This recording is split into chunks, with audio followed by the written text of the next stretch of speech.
बिस्मिल्लाहिर्रहमानिर्रहीम। Dear CSS PMS aspirants, अस्सलाम वालेकुम। आपके जनरल नॉलेज की तैयारी और साथ साथ आपके इंटरव्यू की तैयारी के लिए इससे बेहतर जो है आपको वीडियो नहीं मिलेगी, क्योंकि वन पेपर MCQ की तैयारी जो है वो आप कर लेते हैं, लेकिन आपके इसी वन पेपर MCQs की तैयारी के अंदर ही एक राज छुपा होता है कि आप इसको साथ साथ जो है इंटरव्यू की तैयारी के लिए भी उसको कैसे तैयार करते हैं। तो उसका तरीकाकार ख़ास ये होता है कि जब आप MCQ पढ़ रहे होते हैं तो उसके साथ जो ऑप्शंस हैं, जब उनका आप कंपैरिजन करते हैं, जब उन ऑप्शंस को आप एक सही ऑप्शन के साथ कंपेयर करके आप उस सवाल का जवाब सही टिक करते हैं और साथ साथ दूसरे ऑप्शंस को भी आप रिवाइज़ करते हैं, तो इस तरह ना सिर्फ आपके जो थ्योरेटिकल पेपर है और आपका जो इंटरव्यू है उसके लिए आपको हेल्प मिलती है, और साथ साथ आपके जो नंबर है वन पेपर MCQs के वो भी 80+ जो है आने के, जो आप अपने आप को काबिल बना लेते हैं। तो ये वीडियो जो है ना आपको इस काबिल बनाएगी कि आप इंटरव्यूअर के जो जवाबात हैं, जो उसके क्वेश्चंस हैं, उनके जो जवाबात हैं उसको दलील के साथ और बहुत ही ज़्यादा अच्छे तरीके से आप दे पाने के काबिल हो सकेंगे। तो उम्मीद है कि ये वीडियो जो है ना पहले वीडियोज़ की तरह आपको बहुत ज़्यादा जो है ना कारआमद और मुफीद साबित होगी इंशाल्लाह। तो चलिए शुरू करते हैं। आज का हमारा जो फर्स्ट और सबसे पहला जो है आपका जो MCQ है वो कुछ इस तरह है। Which is the outer most planet in solar system. Solar system का जो सबसे बैरूनी प्लैनेट कौन सा है? जो सबसे आखिरी प्लैनेट है वो है जी आपका नेपच्यून। ये बी ऑप्शन है जी, नेपच्यून। नेपच्यून हमारे निज़ाम शमसी का 8वां और सूरज से सबसे दूरी पर वाक़या ये एक प्लैनेट है। 2006 में इंटरनेशनल एस्ट्रोनॉमिकल यूनियन जो है IAU, उसने प्लूटो को जो है वो ड्वार्फ प्लैनेट जो है यानी कि बौने सियारे के ज़िम्मे में डाला था कि ये जो है एक बौना सियारा है। तो नेपच्यून जो है जो बाज़ाब्ता तौर पर जो है क्या हुआ था कि आखिरी सियारा करार पाया था। क्यों? कि जो आपका जो प्लूटो है वो इससे 2006 में जो प्लैनेट के जो सिस्टम है इससे निकल गया था, और एक ड्वार्फ प्लैनेट के तौर पर जो है ये एक प्लैनेट के तौर पर इसको निकाल दिया गया था। ये एक जो है ना ये एक गैस जॉइंट है जो इसके माहौल में मौजूद मीथेन गैस इसे खूबसूरत गहरा नीला रंग बना देती है। यानी कि जो नेपच्यून है ये एक गैस जॉइंट है, यानी कि बहुत बड़ा एक गैस का एक ये बॉडी है, और इसके माहौल में मौजूद जो मीथेन गैस है जो ये इसमें यानी कि मीथेन गैस जो है ना वो बहुत ज़्यादा है। तो जिस इस मीथेन गैस की वजह से इसका जो रंग है वो नीला नज़र आता है। नंबर 2 यानी कि ये जो ऑप्शन है नेपच्यून। नंबर 2 पे अब बात करते हैं जी, severe deficiency of vitamin D results हैं। जो डेफिशिएंसी ऑफ विटामिन डी की है उसकी वजह से कौन सी बीमारी होती है? वो होती है जी रिकेट्स। आपकी सी ऑप्शन है रिकेट्स। अब रिकेट्स होती क्या है? विटामिन डी की जब शदीद कमी बच्चों में होती है तो उन बच्चों में रिकेट्स जो है ना नामी बीमारी का जो बायस बनती है। इसमें होता क्या है कि हड्डियाँ आपकी नरम पड़ जाती है, नरम होकर मुड़ जाती हैं। विटामिन डी का क्योंकि असल काम जो होता है वो जिस्म में कैल्शियम जो और फास्फोरस को जज़ब करना होता है। आप कैल्शियम खा रहे हैं, ठीक है, फास्फोरस भी आपकी बॉडी में है, लेकिन वो तब तक जो है ना वो जिस्म में जज़ब नहीं होता, हड्डियों में जज़ब नहीं होता, जब तक आपके पास जो जिस्म में विटामिन डी का जो है ना वाफर ज़ख़ीरा ना हो। यानी कि हड्डियों की मजबूती के लिए कैल्शियम और फास्फोरस के साथ विटामिन डी का होना बहुत ज़रूरी है। बड़ों में इस विटामिन की कमी से हड्डियाँ जो है वो ब्रिटल हो जाती हैं, भुरभुरी हो जाती हैं, जिसे ऑस्टियोमलेशिया कहा जाता है। यानी कि बच्चों में जो बीमारी होती है जिसमें हड्डियाँ मुड़ जाती हैं उसको रिकेट्स कहते हैं, और बड़ों में अगर ये कमी हो जाए तो ऑस्टियोमलेशिया कहते हैं। हड्डियाँ जो है भुरभुरी हो जाती हैं और टूटनी बहुत जल्दी शुरू हो जाती हैं। क्वेश्चन नंबर नेक्स्ट की बात करते हैं। इससे यूनिट ऑफ चार्ज, चार्ज का जो यूनिट है वो है जी कूलम। कूलम जो है इलेक्ट्रिक चार्ज की पैमाइश का जो है इंटरनेशनल जो है यूनिट कूलम है। साइंसी तौर पर कूलम क्या होता है जी? वो चार्ज होता है जो 1 एम्पियर करंट 1 सेकंड के वक्त में किसी कंडक्टर से गुजारता है। यानी कि एक चार्ज है, चार्ज की मकदार है जो 1 एम्पियर करंट, यानी कि जिससे 1 एम्पियर करंट 1 सेकंड में एक कंडक्टर से गुजरता है। 1 सेकंड में 1 एम्पियर करंट एक जो कंडक्टर से गुजरता है तो उसके अंदर जितने चार्ज 1 सेकंड में गुजरेंगे तो उसको हम कूलम कहेंगे। CSS के जो तलबा हैं उनके लिए ये फ़र्क जानना ज़रूरी है कि एम्पेयर क्या है। एम्पेयर जो है ना करंट की रफ्तार नापने का यूनिट है। एम्पेयर से करंट की रफ्तार नापी जाती है, और जो चार्ज की मकदार है कि कितना चार्ज 1 सेकंड में पास हुआ है एक एम्पेयर करंट से, तो उसको हम कूलम से ज़ाहिर करते हैं। ओम जो है ये आपकी जो रेजिस्टेंस होती है उसकी इकाई है, और वोल्टेज जो है ये पोटेंशियल डिफरेंस की इकाई है। नेक्स्ट पे बात करते हैं जी, लॉन्ग साइटेड डिफेक्ट जो होता है could be corrected by using a lens. कौन सा लेंस इस्तेमाल करके दूर नज़री को कम किया जा सकता है? जो दूर की इस कन्वेक्स लेंस लगा के दूर किया जा सकता है। अब कन्वेक्स लेंस दूर की नज़र को कैसे ठीक करता है? होता कुछ इस तरह है, जो दूर की नज़र होती है, जिनकी दूर की नज़र ख़राब होती है, जैसे जिसको हम हाइपरोपिया कहते हैं, इसको दुरुस्त करने के लिए जो है ना कन्वेक्स लेंस, जिसको हम मुहद्दब अदसा कहते हैं, वो इस्तेमाल होता है। इस नुक्स में होता क्या है? इस नुक्स में जो आँख होती है उसकी पुतली जो है वो छोटी होने लगती है, सिकुड़ने लगती है, या लेंस की कमज़ोरी की वजह से तस्वीर रेटिना के पीछे बनती है। कन्वेक्स लेंस जो होता है ना, सूरज की जो शुआएं होती है उसको एक जगह पे कन्वर्ज करता है, इकट्ठा करता है। इकट्ठा करके क्या करता है? तस्वीर को वापस रेटिना पर फोकस कर देता है। ये उसका काम होता है। यानी कि लॉन्ग साइटेडनेस को कन्वेक्स लेंस से हम दूर कर सकते हैं। Deficiency of vitamin A results in, जब डेफिशिएंसी विटामिन ए हो जाती है तो कौन सी बीमारी होती है? Rickets, scurvy, night blindness, hair loss. जो नाइट ब्लाइंडनेस है वो होती है जी आपकी विटामिन ए की कमी की वजह से। अब विटामिन ए की कमी से जो पहला और सबसे जो बुरा बुरा असर जो होता है वो नाइट ब्लाइंडनेस की सूरत में निकलता है। विटामिन ए जो है, जिसको रेटिनॉल भी कहते हैं, ये आंख के पर्दे में मौजूद रोडोस्पिन नामी प्रोटीन बनाने में मदद देता है। विटामिन ए से रोडोस्पिन नामी प्रोटीन बनता है जो कि आंख के पर्दे में होता है। ये जो प्रोटीन है ये हमें अंधेरे में या कम रोशनी में देखने के काबिल बनाती है। इसकी कमी से इंसान में दिन में तो देख सकता है, लेकिन शाम को चूँकि रोशनी कम होती है, शाम ढलते ही इसकी जो आंखों की बनाई है वो कमज़ोर हो जाती है। इस तरह हम जो है ना विटामिन ए की कमी से नाइट ब्लाइंडनेस जो है ना वही दूर की जाती है।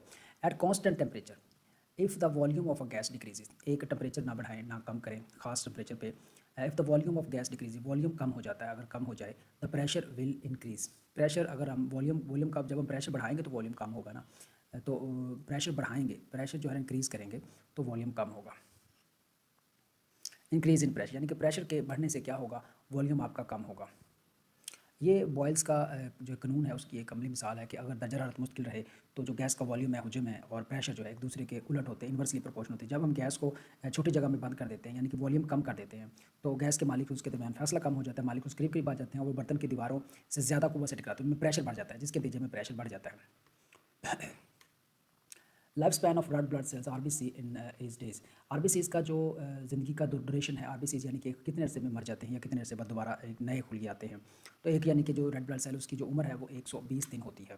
अब 120 दिन रेड ब्लड सेल्स की उम्र होती है, तो इसमें क्या होता है कि हर तीन यानी कि 120 दिन का मतलब है 4 महीने या 120 दिन। इन खुलियात का जो ना बुनियादी काम होता है पूरे जिस्म में ऑक्सीजन पहुँचाना। जब ये खुलियात पुराने हो जाते हैं तो तिल्ली जो है इन्हें फ़िल्टर करके ख़त्म कर देती है। अब तिल्ली का काम क्या होता है? जो पुराने रेड ब्लड सेल्स होते हैं उनको तोड़कर उनको ख़त्म कर देता है और फ़िल्टर कर देती है। हड्डियों के गुर्दे में मुसलसल जो है ना नए रेड ब्लड सेल्स उधर से बनते रहते हैं। Deficiencies of density of water is 1 ग्राम पर सेंटीमीटर क्यूब, 1.5 ग्राम, 0.5 ग्राम, 2 ग्राम पर सेंटीमीटर क्यूब। जो पानी की कसाफत है वो होती है जी 1 सेंटीमीटर क्यूब में 1 ग्राम, 1 सेंटीमीटर क्यूब में 1 ग्राम आता है। पानी की जो कसाफत है यानी कि डेंसिटी है ये 4 डिग्री सेल्सियस पे 1 ग्राम की मुकाब सेंटीमीटर होती है, 4 डिग्री सेंटीग्रेड पर 1 ग्राम होती है। ये पानी की एक गैर मामूली खसूसियत है क्योंकि ज़्यादातर माया ठंडा होने पर सिकुड़ते हैं, लेकिन पानी 4 डिग्री से नीचे जाते हैं तो फैलता है। यही वजह है कि बर्फ़ जो है पानी पर तैरती है। ठीक है, जब पानी जो है 4 डिग्री से नीचे जाकर फैलना शुरू हो जाता है तो क्या होता है बर्फ़ का टेम्परेचर गिर जाता है, जिसकी वजह से पानी पर बर्फ़ तैरती है। ठीक है, क्योंकि पानी जो है वो 4 डिग्री से नीचे जो है ना वो फैलना शुरू हो जाता है और शदीद सर्दी में भी झीलों के नीचे जो है आबी हयात जो होती हैं ना वो महफूज रहती हैं इससे।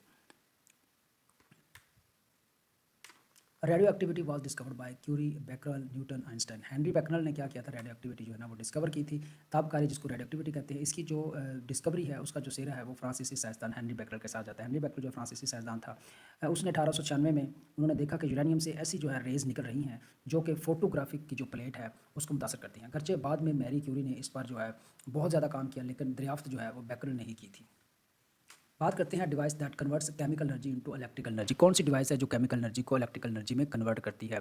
मोटर, जनरेटर, बैटरी या सोलर पैनल। आपकी जो बैटरी होती है वो क्या करती है? एक केमिकल एनर्जी को आपकी इलेक्ट्रिकल एनर्जी में कन्वर्ट करती है। बैटरी के ऐसा डिवाइस होती है जो अपने अंदर जो है ना ज़ख़ीरा शुदा जो केमिकल्स होते हैं उनके दरमियान केमिकल रिएक्शंस के जरिए जो है ना बिजली पैदा करती है। इस अमल में क्या होता है? जो कीमिया तवानाई है वो डायरेक्टली क्या होती है? बरकी तवानाई यानी कि इलेक्ट्रिकल एनर्जी में तब्दील हो जाती है। इसके बरक्स जनरेटर जो है वो क्या करता है? मैकेनिकल एनर्जी को बिजली में बदलता है। बात करते हैं जी sun is a planet, satellite, star, comet. जो सितारा है, सन जो है एक सितारा है। सूरज जो है हमारे जो सोलर सिस्टम है उसके सेंटर में वाक़या एक सितारा है। ये गैसों ज़्यादातर हाइड्रोजन और हीलियम यानी कि सूरज के अंदर हाइड्रोजन और हीलियम 2 गैसें हैं, उसका एक बहुत बड़ा मजमूआ है जहाँ न्यूक्लियर फ्यूजन जो है उसके ज़रिए जो है ना बेपनाह रोशनी और तपश जो है ना वो पैदा होती है। यानी कि हाइड्रोजन और हीलियम का एक मजमूआ है जिसके अंदर जहाँ पर क्या हो रहा है जी न्यूक्लियर फ्यूजन एक अमल है। न्यूक्लियर फ्यूजन जो है इसके अंदर यानी कि न्यूक्लियस के अंदर जो है ना फ्यूजन का प्रोसेस होता है जिसके ज़रिए क्या होती है जी बेपनाह रोशनी पैदा होती है और हीट पैदा होती है। कायनात के दूसरे जो प्लैनेट्स स्टार्स हैं उसके मुकाबले में सूरज जो है, सूरज का जो साइज़ है वो येलो डवार्फ सितारा है। दूसरे सितारों के मुकाबले में यानी कि दूसरे जो सितारे हैं वो सूरज के मुकाबले में कई गुना बड़े हैं। तो ये जो इसका मतलब ये हुआ कि ये जो हमारा सूरज है ये इसको येलो डवार्फ यानी कि येलो रंग का एक बौना सितारा कहते हैं। नेक्स्ट पे बात करते हैं जी the gas used in large scale refrigerators to cool water is. पानी को ठंडा रखने के लिए लार्ज स्केल पर रेफ्रिजरेटर में कौन सी गैस इस्तेमाल की जाती है? रेफ्रिजरेटर्स में आमतौर पर यहाँ पे सी ऑप्शन है अमोनिया। अमोनिया इस्तेमाल की जाती है बड़े पैमाने पर रेफ्रिजरेशन और जो इंडस्ट्रियल कूलिंग होती है उसके लिए जो है ना अमोनिया गैस का इस्तेमाल किया जाता है। इसकी वजह यह है कि अमोनिया में दर्जा हरारत जज़ब करने की जो हीट अब्जॉर्प्शन कैपेसिटी है वो बहुत ज़्यादा होती है। अगरचे जो घरेलू फ्रिज है उसमें जदीद जो गैस इस्तेमाल होती है, लेकिन बर्फ़ के कारखानों और कोल्ड स्टोरेज में अभी भी जो है ना अमोनिया जो है ना बेहतरीन कूलिंग एजेंट माना जाता है।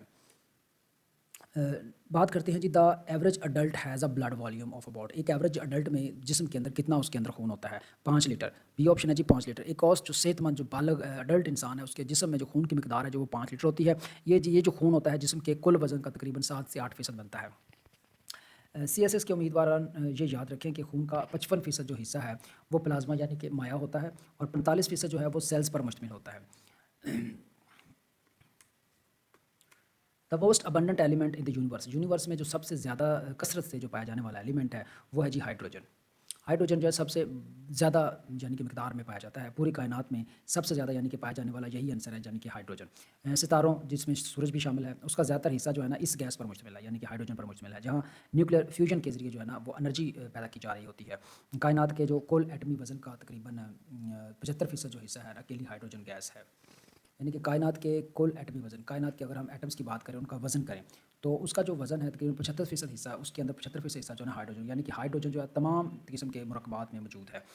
75% हिस्सा उसमें हाइड्रोजन का ही होता है। The most abundant element in the earth crust. ज़मीन की क्रस्ट में, ज़मीन के ऊपर वाली सतह में कौन सी गैस जो है ना वो पाई जाती है? ऑक्सीजन। यहाँ पे भी ऑप्शन जो है ना यहाँ पे ऑक्सीजन है, यानी कि ज़मीन के क्रस्ट जो है ना ऊपरी सतह पर जो है ना सबसे ज़्यादा जो कौन सी जो है ना वो पाई जाती है गैस, तो सबसे ज़्यादा जो है ऑक्सीजन पाई जाती है, यानी कि ये गैस जो है सबसे ज़्यादा क्रस्ट में पाई जाती है। ये जो क्रस्ट है ये क्रस्ट के कुल वज़न का तकरीबन 46.6% बनती है। यानी कि ज़मीन के ऊपर अगर हम बात करें गैसेस की तो उसमें 46.6% जो हिस्सा जो है वज़न का, यानी कि ज़मीन के क्रस्ट के कुल वज़न का अगर कुल वज़न हो तो उसका 46.6% जो है वो ये ऑक्सीजन है।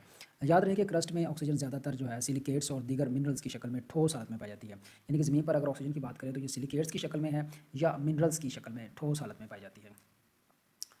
बात करते हैं जी earth day. Each day a human body breathes in 5,000 to 10,000 liter of water, 10,000 to 12, 15,000 to 20, 25,000, 25,000 to 30,000। हर रोज़ जो है कितने लीटर जो है ऑक्सीजन जो है एक इंसान जो है अंदर खींचता है? 15,000 से 20,000 लीटर। एक आम इंसान रोज़ाना सांस के ज़रिए 15,000 से 20,000 लीटर हवा अपने फेफड़ों में ले जाता है। इस हवा में मौजूद ऑक्सीजन खून में शामिल होकर पूरे जिस्म को तवानाई फराहम करती है। वर्जिश या सख़र जो है वो एक्सर्शन के दौरान क्या होता है कि ये जो मिकदार है मज़ीद बढ़ जाती है। Deficiency of vitamin D in children leads to. बच्चों में विटामिन डी की कमी जो है जो बीमारी पैदा करती है वो है जी रिकेट्स। विटामिन डी की कमी का जो इयादा है यानी कि रिपीटिशन है, इसकी अहमियत को ज़ाहिर करता है। ये हड्डियों की जो नशोनुमा है उसके लिए लाजमी है, क्योंकि इसके बगैर जिस्म जो है जज़ब कैल्शियम नहीं कर सकता। अगर बचपन में ये कमी पूरी ना हो तो हड्डियाँ नरम होकर मुड़ सकती हैं, अपनी असल शक्ल खो देती हैं, जिसे रिकेट्स कहा जाता है। ऐसा यूनिट ऑफ प्रेशर जो है, प्रेशर का जो ऐसा यूनिट है वो है जी पास्कल। पास्कल क्या है जी? प्रेशर यानी कि दबाव की पैमाइश का जो ऐसा यूनिट है वो पास्कल है। एक पास्कल उस वक्त पैदा होता है जब 1 न्यूटन की फोर्स 1 मुरबा मीटर के रकबे पर लगाई जाए। यानी कि 1 पास्कल कब होगा कि 1 न्यूटन की फोर्स 1 मुरबा मीटर के रकबे पर, 1 मुरबा मीटर के जो एरिया है उसके ऊपर 1 न्यूटन की फोर्स लगे तो उसका जो रिजल्ट होगा वो 1 पास्कल होगा। सीएसएस के पेपर में प्रेशर के दीगर दो यूनिट है, जिसे हम बार कहते हैं या टॉर कहते हैं, ये भी सब पूछे जा सकते हैं, लेकिन इंटरनेशनल जो म्यार है वो पास्कल ही है। The densest substance on earth crust. Earth के ऊपर जो ठोस तरीन यानी कि डेंस जिसमें मालिकुल करीब तरीन होते हैं वो कौन सा है? ऑस्मियम जो है, यहाँ पे एक ऑप्शन है प्लैटिनम, गोल्ड, ऑस्मियम और स्टील। यहाँ पे ऑस्मियम जो है एक ऐसा मतलब सब्सटेंस है ज़मीन के ऊपर जो कि डेंसेस्ट है, यानी कि ये एक ऐसा आंसर है ओजियम या ऑस्मियम या ओज़मियम है। इसकी जो डेंसिटी है तकरीबन 22.59 यानी कि 22.59 जो है ग्राम फी मुकाब सेंटीमीटर, यानी कि एक मुकाब सेंटीमीटर में 22.59 ग्राम जो है उसकी डेंसिटी आ जाती है। एक मुकाब सेंटीमीटर इतना वो भारी होता है, यानी कि उसके एक एटम की बात करें तो उसका एक एटम जो है इतने ग्राम का होता है। यानी कि एक मुकाब सेंटीमीटर के ऊपर अगर हम रखें, एक मुकाब सेंटीमीटर बहुत छोटा होगा तो सेंटीमीटर, उसके ऊपर अगर हम रखें तो उसके जो वज़न होगा वो 22.59 ग्राम होगा, जो शीशे से भी दुगना भारी है, यानी कि लेड से भी दुगना भारी है। ये एक सख्त और नीले रंग की धात है जो प्लैटिनम ग्रुप से ताल्लुक़ रखती है, यानी कि इसका ग्रुप भी प्लैटिनम ग्रुप जैसा ही है वो एलिमेंट। बात करते हैं a camera uses a convex concave plane mirror prism to form an image. एक इमेज बनाने के लिए कैमरा कौन सा लेंस इसमें इस्तेमाल होता है? कैमरे में जी कन्वेक्स लेंस इस्तेमाल होता है। कैमरे के अंदर तस्वीर बनाने के लिए जो है वो कन्वेक्स लेंस जो है उसका इस्तेमाल किया जाता है। ये लेंस बाहर से आने वाली जो रोशनी है उनको सुकेड़ कर कैमरे के सेंसर या फिल्म पर एक नुक्ते पर फोकस करता है, क्योंकि कन्वेक्स लेंस जो है तमाम जो लाइट आ रही होती है बॉडी से उसको कन्वर्ज करता है, एक नुक्ते पर फोकस करता है, जिससे क्या होता है एक उल्टी और वाज़ह तस्वीर बनती है। इंसानी आँख का अपना जो लेंस है वो भी कुदरत का बनाया हुआ एक बेहतरीन जो है ना कन्वेक्स लेंस है। Which of the following is not a conductor, इनमें से कौन सा जो है कंडक्टर नहीं है? ये जो कॉपर है, which which is not a conductor? Copper, silver, graphite जो है ऑल आर कंडक्टर्स। तमाम जो है इसमें कंडक्टर्स हैं, इसमें ऐसा कोई नहीं है जो कंडक्टर ना हो, यानी कि तमाम के अंदर से बिजली जो है वो गुजर सकती है। अब कंडक्टर्स की बात करते हैं, वो मटेरियल्स होते हैं जिसमें बिजली जो है आसानी से गुजर सकती है। सोना, चांदी, तांबा और ग्रेफाइट सब बिजली के बेहतरीन जो है कंडक्टर्स हैं। चांदी सबसे बेहतरीन कंडक्टर है, लेकिन महंगी होने की वजह से बिजली के तारों में ज़्यादातर कॉपर इस्तेमाल किया जाता है। CNG स्टैंड फॉर, CNG जो है ना वो कंप्रेस्ड नेचुरल गैस के तौर पर जो है इसको लिया जाता है CNG को। CNG क्या होती है जी? दरअसल ये मीथेन यानी कि कुदरती गैस यानी कि मीथेन है, जिसे बहुत ज़्यादा प्रेशर के तहत सिलेंडर्स में महफूज किया जाता है। ये पेट्रोल और डीजल के मुकाबले में कम आलूदगी पैदा करती है, इसलिए इसे एनवायरनमेंट फ्रेंडली जो है एक ईंधन जो है वो समझा जाता है। Which statement is true for sound, sound के लिए कौन सी यानी कि स्टेटमेंट जो है वो ट्रू है? तो साउंड के लिए जो एक यहाँ पे ऑप्शन दुरुस्त है तो वो है जी आवाज़ जो है ये वैक्यूम में सफ़र नहीं कर सकती। आवाज़ जो है एक मैकेनिकल वेव है जिसे ट्रैवल करने के लिए किसी न किसी जो है मटेरियल यानी कि ठोस, माय या गैस की ज़रूरत होती है। खला में चूँकि कोई हवा या मादा मौजूद नहीं होता, इसलिए साउंड जो है मॉलिक्यूल्स की हरकत नहीं कर सकते, क्योंकि वहाँ पे मादा मौजूद नहीं होता। यही वजह है कि खलाबाज जो होते हैं, एस्ट्रोन्स जो होते हैं, वो खला में एक दूसरे की आवाज़ जो है वो बराह रास्त नहीं सुन सकते और रेडियो लहरों का वो सहारा लेते हैं, रेडियो वेव्स का वो सहारा लेते हैं, क्योंकि रेडियो वेव जो है ना वैक्यूम से गुजर जाती हैं। साउंड कैन ट्रैवल, ये नहीं सही। ट्रू जो है sound can not travel through a vacuum, क्योंकि साउंड को ट्रैवल करने के लिए मीडियम की ज़रूरत होती है। क्वेश्चन नंबर नेक्स्ट है जी, when white light passes through a prism it splits into 3, 5, 7, 9 colour. जब रोशनी जो है प्रिज्म से गुजरती है तो रोशनी जो है 7 रंगों में कन्वर्ट हो जाती है, 7 रंगों में मुनक़िस हो जाती है, 7 रंगों में तकसीम हो जाती है, मुनक़िसम हो जाती है। तो जिसे डिस्पर्शन ऑफ लाइट यानी कि इंतशार नूर कहते हैं। इन रंगों को याद रखने का आसान विबगॉयर VIBGYOR है, यानी कि बनफशी, वायलेट, इंडिगो, ब्लू, ठीक है, ग्रीन, येलो, ऑरेंज, नारंगी और रेड।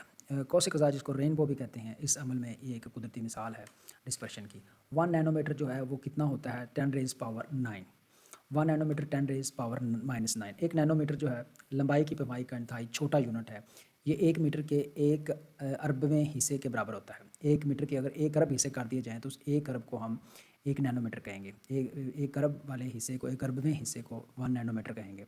साइंटिफिकली देखा जाए, सेंसी टर्मिनोलॉजी में देखा जाए तो इसे 10⁻⁻⁹ लिखा जाता है। ये आम यूनिट जो है ना आमतौर पर जो है एटमों या मालिक्यूल्स या नैनो टेक्नोलॉजी में इस्तेमाल होने वाले ज़रात की पैमाइश के लिए जो है ना इस्तेमाल होता है nano technology, nanometre.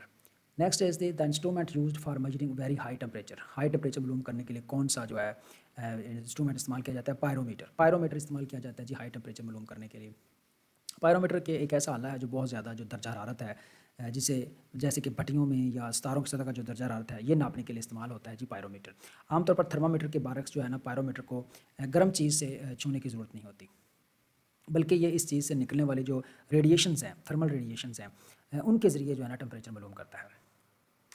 Sound waves are transverse wave, longitudinal waves, electromagnetic waves, surface waves. जो आपकी साउंड वेव्स हैं ये लॉन्गिट्यूडनल वेव्स हैं। आवाज़ की जो लहरें हैं ये लॉन्गिट्यूडनल वेव्स कहलाती हैं। इसका मतलब ये है कि जिस समत में लहर सफ़र करती है, हवा के ज़रात भी उसी सिमत में आगे पीछे हरकत करते हैं, यानी कि आवाज़ जिस तरफ जा रही हो तो हवा के जो मालिक्यूल्स होंगे वो भी उसके साथ आगे जाते हैं। इन लहरों में कंप्रेशन यानी कि दबाव, ज़्यादा दबाव और कम दबाव के जो है ना एक हिस्से बनते हैं, हल्के बनते हैं, एक रीजन्स बनते हैं जो कान के पर्दे तक जब पहुँचते हैं उस तक पहुँच कर आवाज़ का जो एहसास है वो पैदा करते हैं। Average life span of white blood cells is, आम तौर पे एवरेज जो रेड ब्लड सेल्स का जो अरसा है 5 से 10 दिन होता है। खून के जो सफ़ेद खुलिये हैं उसकी जो ज़िंदगी है ये रेड ब्लड सेल्स के मुकाबले में काफ़ी मुख्तसर होती है। रेड ब्लड सेल्स 120 दिन ज़िंदा रहते हैं और जो सफ़ेद खुलियात है वो 5 से 21 दिन तक जो है ना वो ज़िंदा रहते हैं, जो आमतौर पर चंद दिन से 3 हफ्तों तक जो है यानी कि 5 से 21 दिन तक जो है ना वो रहते हैं।